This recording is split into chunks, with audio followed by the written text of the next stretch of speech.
Hello, mahal. Kumusta ka na dyan sa Pinas? Okay lang naman ako, mahal ko. Ikaw, kumusta ka na dyan? Kumusta naman mga negosyo natin, mahal ko? Yung mga iniwan kong business para makatulong sa pang-araw-araw. Yung iniwan mong negosyo, mahal ko? Yung dati nating dalawang tricycle na pinapasadahan ni Mang Kanor? Ngayon, lilima na. Wow! At yung dating tatlo nating jeep, mahal ko, ngayon, nagdagan na, 10 na. Wow!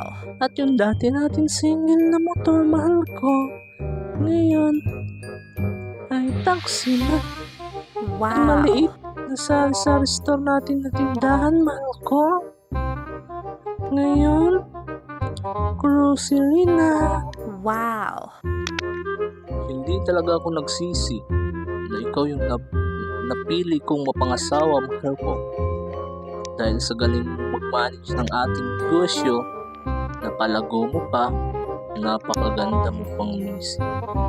Kumusta naman, mahal ko, yung ating dalawang anak? At yung dalawang anak natin na si Junjun at saka si JB, mahal ko, nadagdagan na. Ngayon, lilima na sila. Pati ba naman mga anak natin, dinagdagan mo, pinalago mo din.